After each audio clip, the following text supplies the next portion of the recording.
자, 오늘 함께 나눌 말씀의 제목은 소돔과 고모라 그리고 나라고 하는 제목으로 함께 여러분들과 말씀을 나누려고 합니다. 두 천사가 두 천사가 소돔 땅을 방문하게 됩니다. 그렇죠? 19장 1절에 보니까 저녁 때에 그 두 천사가 소돔에 이르니, 이 두 천사는 누구를 말하는 것이냐면, 아브라함이 장막에서 세 사람을 본 적이 있다고 그랬어요. 세 사람. 그래서 그들을 영접하게 됩니다. 그 중에 한 사람은 하나님이라고 그때 말씀을 드렸어요. 하나님께서 인간의 몸으로 오셨다.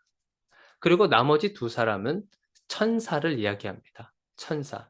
그래서 그 한 명이었었던 하나님은 아브라함과 그런 인격적인 대화를 나눴었죠. 아브라함이 소돔 땅을 중보하고 구해내기 위해서 하나님과 그런 대화를 하는 장면을 우리가 살펴봤죠. 그리고 나머지 두 사람은 누군가? 그 나머지 두 사람, 그 두 사람이 바로 오늘 등장한 이 두 천사를 이야기하게 되는 겁니다. 이 소돔 땅을 밟게 되는 거죠. 이 두 천사가. 그래서 이 사람의 모습으로 나타났는데, 이 두 천사가 이 소돔 땅을 방문했었을 때 이 롯의 반응을 한번 보시기를 바래요. 롯의 반응. 자, 롯의 반응이 어떻게 하냐면 우리 1절을 한번 다시 한번 보세요.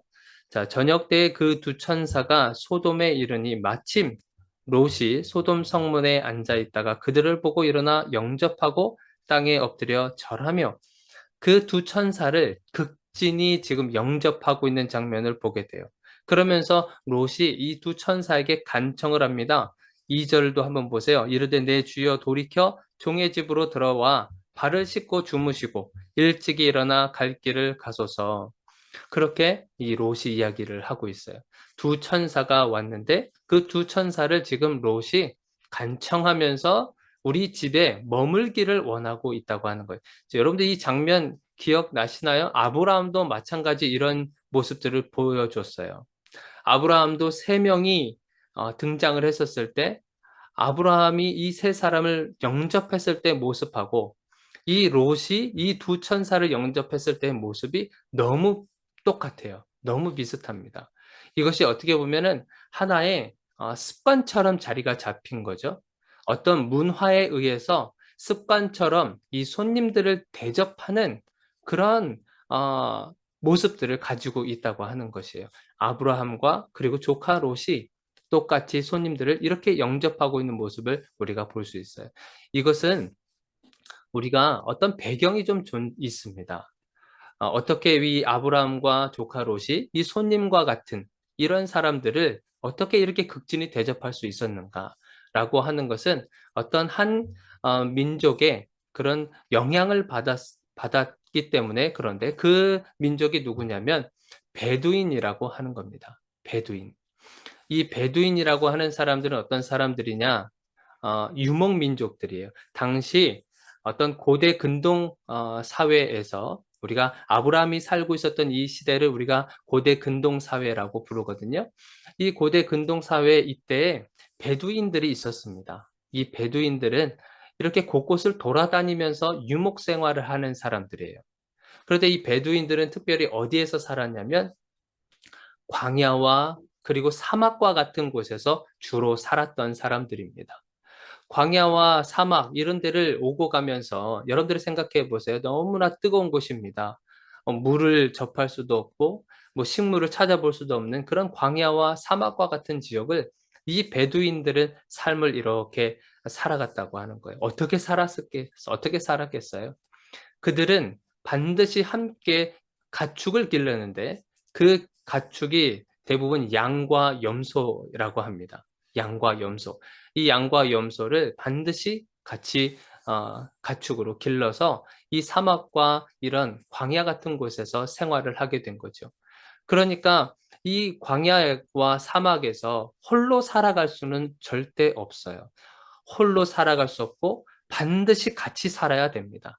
누군가를 도와줘야만 함께 살아갈 수밖에 없는 그러한 환경에 놓여져 있는 것이죠. 그래서 만약에 여러분들 사막이나 광야 같은 곳에 어떤 누군가가 있다고 하면 그 사람을 반드시 어, 보호해 줘야 되는, 그렇지 않으면 그 사람은 죽게 되는 거죠. 혼자 살아남을 수 있는 그런 장소가 아닌 것입니다. 그래서 이 베두인은 그런 것이 몸에 밴 거예요. 누군가 손님이 있다. 그러면 그 손님을, 그 사람이 누구든, 그 사람이 살인자든 아니면 그 사람이 도둑놈이든 어떤 사람이든 상관없이 그냥 맞아들입니다. 맞아들이고 이 사람을 최대한 극진히 대접을 하는 거죠. 극진히 대접을 해줘야만 이 사람은 살 수 있다라고 생각을 하기 때문에 손님이 어떤 성격을 가지고 있고 어떤 배경을 가지고 있고 이런 것이 중요하지 않습니다. 그냥 맞아들입니다. 맞아들여서 이 사람을 끝까지 보살펴주고 그리고 책임져주고 하는 일들을 했던 사람들이 바로 이 베두인이라고 하는 것이에요. 자, 그래서 이 롯이 처음에 두 천사에게 이야기를 했죠. 우리 집에 들어와서 발도 씻으시고 먹을 것도 드시고 하면서 다음 날 이른 아침에 여러분들이 가실 곳을 가기를 바랍니다. 처음에 이 천사들이 거부했습니다. 아니, 우리 그렇게 안 할게. 우리 그냥 저 길가에서 밤새면 되니까 우리는 괜찮아. 이렇게 이야기를 거절을 한 겁니다. 그렇지만 이 롯이 끝까지 간청을 하게 되는 모습을 보죠. 자, 오늘 말씀에 어디 보시냐면, 자, 3절에 한번 보세요. 3절에 롯이 간청함에, 그렇죠? 롯이 간청했다고 하는 거예요. 이것은 롯이 이 당시에 이 소돔 땅이 어떤 곳인지를 대충 알기 때문에, 이 위험한 곳이라고 하는 것을 알기 때문에 이 롯이 간청한 것입니다. 그래서 책임지고 이 두 천사를 어떻게 해서든지 우리 집안으로 드리려고 하는 그러한 모습이, 적극적인 모습이 있다고 하는 것이에요. 그래서 이런 것이 뭐냐면 이 베두인의 어떤 풍습에 많은 영향을 받았던 것이죠. 아브라함과 조카 롯이 이러한 풍습에 많이 젖어 있었던 것입니다. 그래서 손님들, 그리고 나그네들, 이런 사람들이 있으면 그냥 집으로 데리고 와서 먹이고 재우고 하는 것을 보게 되는 거죠. 자, 그래서 이 조카 롯이 간청을 해서 결국에는 집으로 데리고 옵니다. 자, 그 다음부터 이 소돔의 어떤 죄악된 무거운 죄악을 우리가 살펴볼 수 있는데, 자, 그래서 하나님께서 그 무거운 죄악 때문에 이 소돔을 멸하시겠다고 하지 않았겠어요? 우리 18장 20절을 한번 보시면, 자, 제가 읽어드리겠습니다. 오늘 본문 말씀은 아니지만, 자, 18장 20절에 보니까 여호와께서 또 이르시되 소돔과 고모라에 대한 부르짖음이 크고 그 죄악이 심히 무거우니, 이 소돔에 대한 아브라함에게 하나님께서 알려주셨던 내용이죠. 소돔이 지금 엄청난 무게의 죄악을 가지고 있다. 그러면서 하나님께서는 이 소돔에 대한 어떤 멸망의 예언과 같이 말씀을 하셨던 거예요. 자, 19장 오늘 본문 말씀으로 돌아와서 4절과 5절을 한번 보세요. 자, 천사들이 그래서 롯의 집에 들어와서 무교병을 먹고 그들과 함께 식사를 하고 손님 대접을 받았죠. 자, 그리고 4절 보니까 그들이 눕기 전에 그 성 사람 곧 소돔 백성들이 노소를 막론하고 원근에서 다 모여 그 집을 애워싸고, 천사가 머물고 있는 롯의 집에 지금 가까운 롯의 집에서 가까운 곳이든 아니면 먼 곳이든 상관없이 어른부터 아이에 이르기까지 전부 다 몰려들어서 지금 롯의 집을 애워싸고 있는 것입니다. 그러면서 뭐라 그래요? 5절. 롯을 부르고 그에게 이르되 오늘 밤에 내게 온 사람들이 어디 있느냐? 이끌어내라. 우리가 그들을 상관하리라. 집을 다 포위한 상태에서 롯에게 이야기하는 거죠. 지금 너네 집에 지난밤에 찾아온 손님들이 있지. 그 손님들 다 이끌어내라.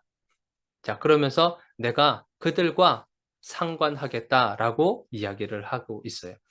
자, 여기서 소돔의 그 무거운 죄악이 드러나게 되는데, 여기서 상관하리라라고 하는 이 단어가 우리말 성경이라든지 아니면 다르게 번역되는 성경에 보면은 상관하다라는 말보다는 오히려 성행위, 그런 단어들로 해석되어 있는 부분들이 있습니다. 상관하다라고 하는 여기서 이 히브리어 단어가 어떤 단어냐면 야다라고 하는 단어입니다. 야다. 이 야다의 뜻은 알다라는 뜻인데 그냥 대충 아는 것을 말하는 것이 아니에요. 그 사람이 어떤 외모적인 것 아니면 뭐 외부적으로 알고 있는 그런 정보를 통해서 알고 있는 것을 여기서 야다로 얘기하지 않습니다. 임광남 목사는 어느 학교를 졸업했고 또 어느 교회를 심무하고 있고 또 어떤 공부를 했고 또 키는 얼마고 또 시력은 얼마고 몸무게는 어느 정도고 그리고 몸이 뚱뚱한지 아니면 얄쌍한지 이런 외모적으로 이렇게 알 수 있는 그런 정보를 통해서 알 수 있는 것을 야다라고 얘기하지 않습니다. 여기서 야다라고 썼던 것은요, 어떤 거냐면 경험을 통해서 상대를 아는 것을 말하는 거예요. 경험을 통해서 상대를 아는 것.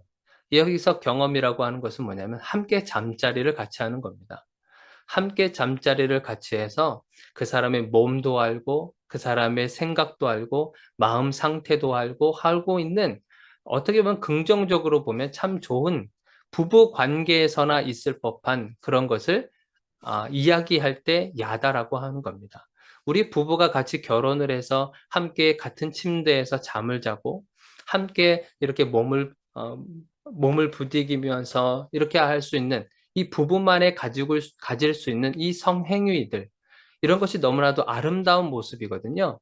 이럴 썼을 때 쓰였던 단어가 바로 이 야다라고 하는 거예요. 그래서 아담과 하와가 동침하여 자식을 낳았다라고 했을 때 이 동침하다라고 하는 이 단어도 마찬가지 야다라고 하는 것입니다. 그러니까 이 어, 야다라고 하는 것은 정말 이 부부에게 아주 긴밀한 그런 법적으로도 그렇고 하나님께서 맺어주신 이 부부 사이에서나 있을 법한 일을 아, 사용할 때 그때 이 야다라고 하는 단어를 쓰는 거예요. 그러니까 여기서 상관하리라라고 하는 이 단어가 바로 이 야다인데 그러면 지금 뭐 하겠다고 하는 거예요? 남색을 말하는 겁니다. 남자와 남자가 같이 성행위를 하는 것을 말하는 거예요. 그래서 레위기의 말씀이라든지 이런 곳에서 보면 이 남자와 남자가 같이 동침하고 하는 그 성행위를 동물과 같이 성행위하는 것과 동일한 것으로 보고 있습니다. 그러니까 이 남색을 하고 있는 것을 보면서 이 소돔에 지금 가지고 있는 어떤 타락한 모습을 우리가 볼 수 있는 거죠. 성적으로 매우 타락해져 있는 이 소돔, 동성애가 만연되어 있고, 자, 그래서 지금 이 새로운 파트너를 계속 찾아 돌아다니는 그런 장면들을 볼 수 있는 거예요. 그동안에 자기 파트너와 함께 즐겁고 쾌락을 즐기고 했었는데 거기에 만족하지 않고요. 새로운 누군가가 들어왔다고 하는 소식만 들으면 마치 좀비 영화 같이 좀비 영화 같이 득달거리면서 그 새로운 사람을 찾아가는 거예요. 새로운 파트너를 찾아가는 것을 봅니다. 정말 역겨운 모습이 드러나게 되죠. 이러한 현상들이 지금 소돔 땅에 이루어지고 있는 것을 우리는 이 장면을 통해서 알 수 있다고 하는 거예요. 두 천사가 롯의 집에 들어왔는데 그 천사까지도 다 끌어내라. 우리가 그들과 같이 성행위를 하겠다. 아주 정말 지저분한 그러한 모습들을 우리가 볼 수가 있어요. 그런데 여기에서 이 롯의 반응이요, 약간 우리로 하여금 어, 약간 갸우뚱하게 만드는 그러한 롯의 반응이 나타나게 돼요. 자, 8절을 한번 보시겠습니까? 8절. 내게 남자를 가까이 하지 아니한 두 딸이 있노라. 청하건대 내가 그들을 너희에게로 이끌어 내리니 너희 눈에 좋을 대로 그들에게 행하고 이 사람들은 내 집에 들어왔은즉 이 사람들에게는 아무 일도 저지르지 말라. 여러분들 이해가 되십니까? 이 롯의 반응이 이해가 돼요. 아무리 손님이 귀하다고 해도 어떻게 그 손님과 자기 딸하고 바꿀 수가 있어요. 내 딸들을 대신 너희들한테 줄 테니까 우리 집안에 들어온 이 사람들한테는 절대 손을 대지 마십시오. 이러고 있는 거예요. 이 장면이 너무 이해가 안 되는 거예요. 아무리 곰곰이 생각해도 이 장면이 도저히 이해가 되지 않아요. 그런데 처음에 이 천사들을 영접하고 있는 아브라함과 롯. 자, 이 롯의 태도를 보면서 제가 한 민족에 대해서 이야기를 했죠. 베두인이라고 하는 그 민족의 어, 환대 문화라고 하죠. 손님을 접대하는 그 문화가 그 문화를 이해하고 나서 보니까 이럴 수도 있겠구나라고 하는 것을 그냥 이해 차원에서 그냥 조금이나마 이해가 좀 됐어요.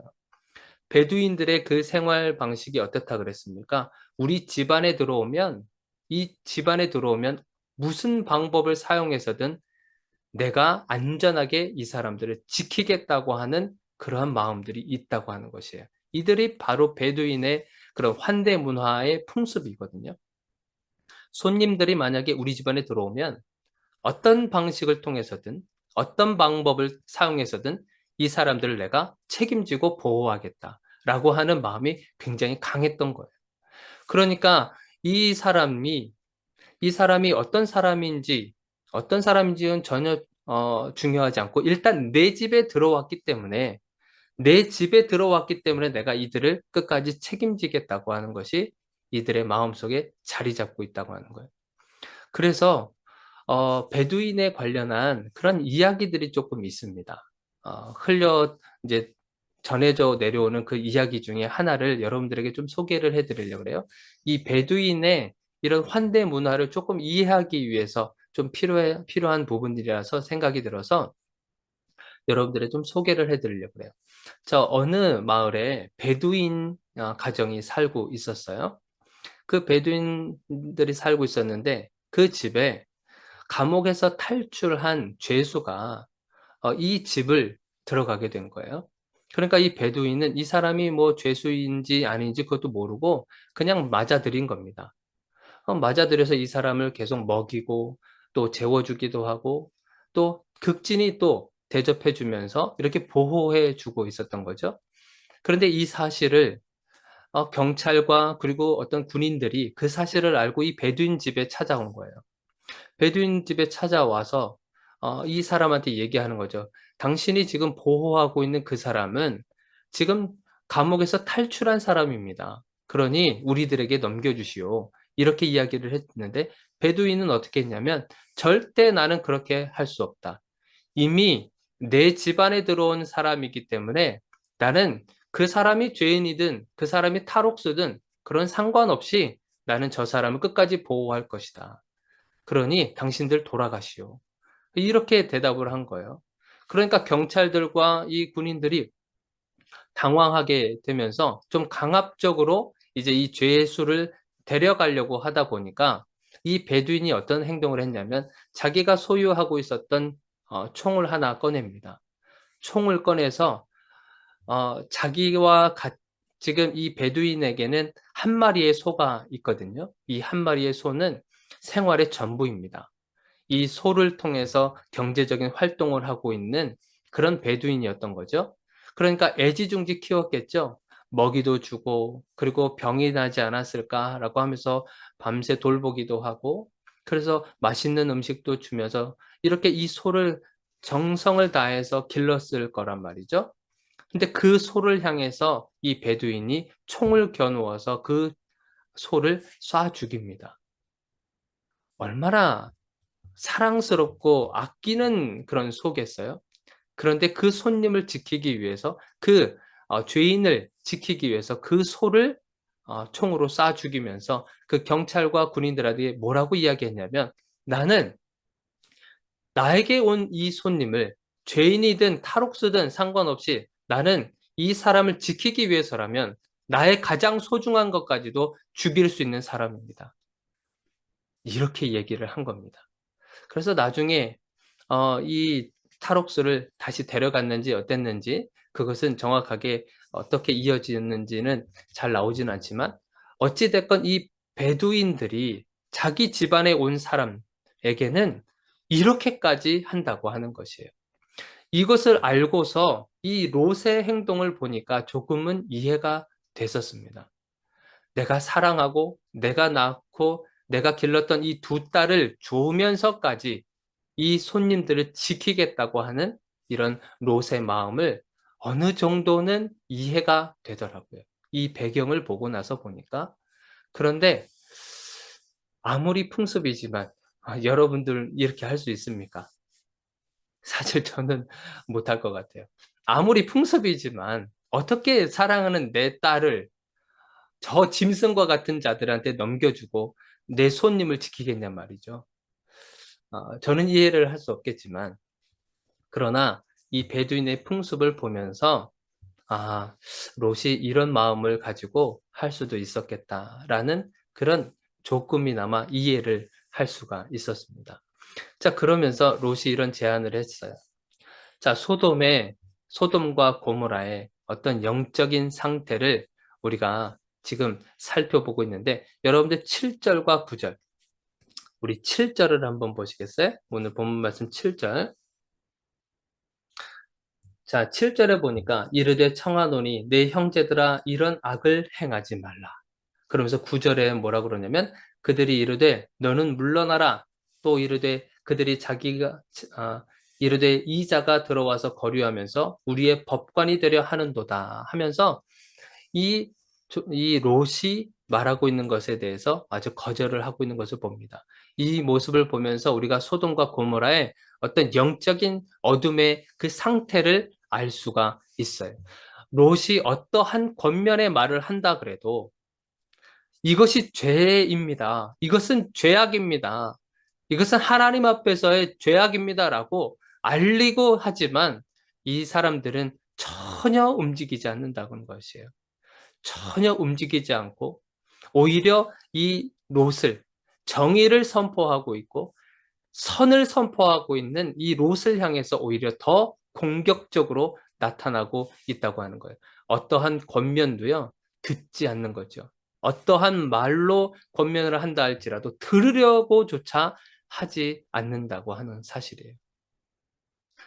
요즘 같은 시대에서 여러분들 말을 함부로 했다가 봉변을 당하는 시대이지 않습니까? 우리가 살아가고 있는 이 시대가 마치 그런 것과 동일합니다. 어떤 권면의 말을 한다 그래도 그 권면의 말을 들으려고 하는 사람이 없어요. 오히려 더 분노가 일어나게 되고 더 폭력적으로 변하게 되는 것이 바로 이 시대 속에 살아갑니다. 그러다 보니 너는 너대로 살아가고 나는 나대로 살아가고 하는 그런 모습들이 더 팽배해져 가는 것을 보게 돼요. 이 시대에 하나님께서 이 롯의 모습을 왜 보여주셨을까?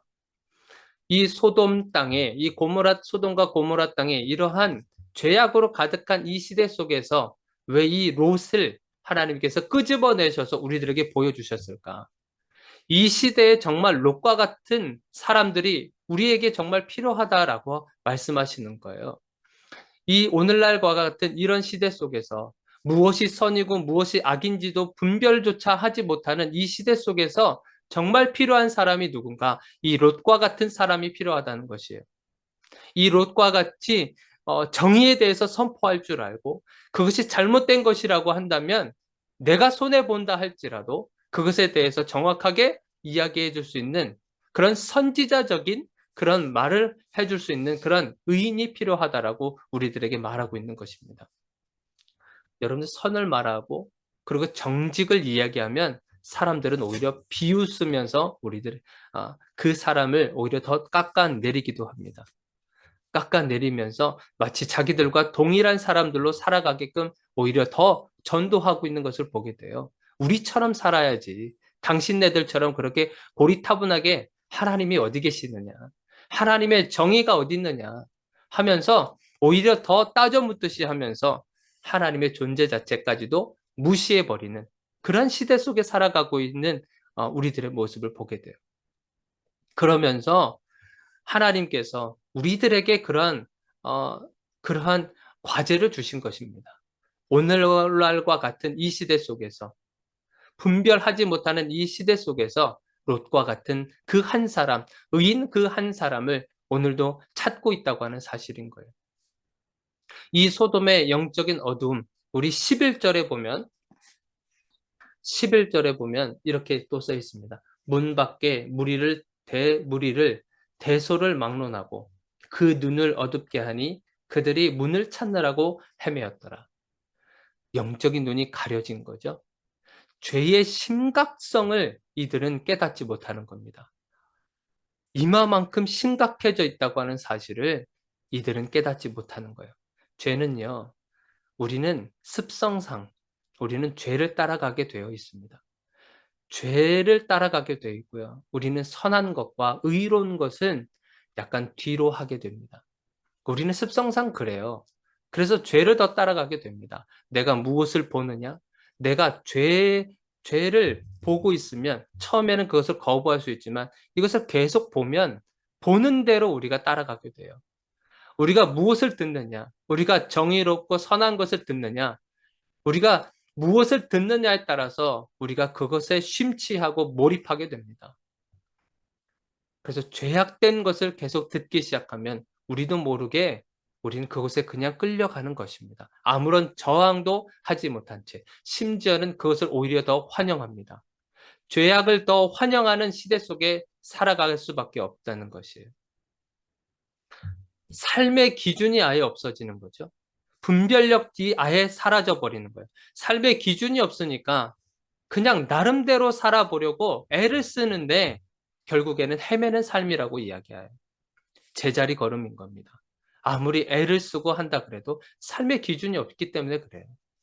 그냥 그냥 쳇바퀴 돌아가듯이 그냥 살아가고 있기 때문에 제자리 걸음하고 있는 겁니다. 상황은 더더욱더 안 좋아지는데도 그 원인을 알려고 하기보다 오히려 지금 내 눈앞에 펼쳐져 있는 것에 더 심취하고 있다 보니까 그냥 그렇게 세상이 흘러가는 대로 살아가는 거예요.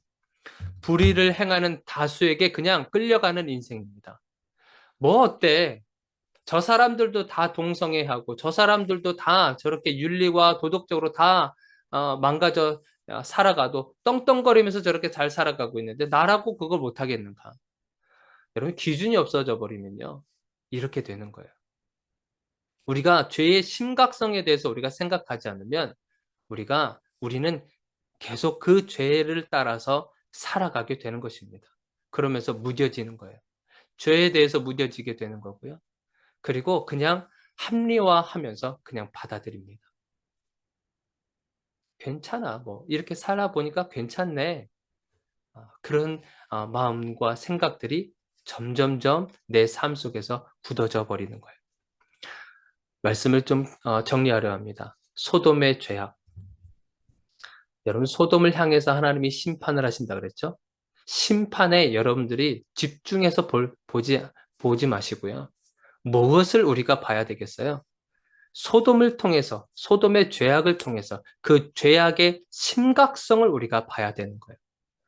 죄악의 심각성, 얼마나 심각한지에 대한 이것은 단지 이 소돔과 고모라를 향한 메시지가 아닙니다. 지금 이것을 읽고 있는 우리 시대에 지금 말씀해주고 있는 것이에요. 소돔과 고모라 땅을 보면서 저렇게 어떻게 타락할 수 있겠는가 하면서 비판의 소리를 할 게 아니에요. 지금 우리는 어떤 모습인가? 우리 스스로를 돌아봐야 되겠죠. 우리 스스로 우리는 지금 어떠한 모습으로 지금 살아가고 있는가? 이들과 같이 그냥 아무런 분별력 없이 그냥 받아들이면서 살아가고 있는가? 아니면 내가 내칠 것은 내쳐가면서 사람들에게 비판의 소리를 받는다 할지라도 비판의 소리와 나를 거부하는 그런 상황도 있을지라도 내가 이것을 계속 살아가고 있는가? 주의 말씀 붙들고 살아가고 있는가? 분별력을 가지고 살아가고 있는가? 이것을 다시 한번 우리가 돌이켜 봐야 된다는 거죠. 소돔과 고모라 성적으로 매우 문란하고 타락한 그런 나라입니다. 그런 가운데 그러면 우리는 온전한가라고 하는 거예요.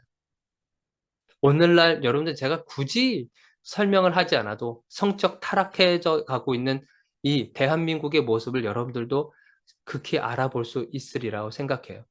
여러 가지 핸드폰을 통해서든 대중 매체를 통해서든 그런 사건과 사고들을 바라봤을 때 성적으로 굉장히 타락해져 있는 것을 우리가 볼 수 있습니다. 그러면 우리는 어떤가? 우리가 예수 그리스도께서 재림하실 때가 얼마 남지 않았다고 계속 말씀드리고 있어요. 종말의 시대를 살아가고 있다고 말씀드렸어요. 우리는 거룩한 신부로 신랑 오기를 지금 기다리고 있는가? 순결한 모습을 유지한 채 신랑 오시기를 기다리고 있는가? 우리가 그것을 우리 스스로를 돌이켜 봐야 된다고 하는 거예요.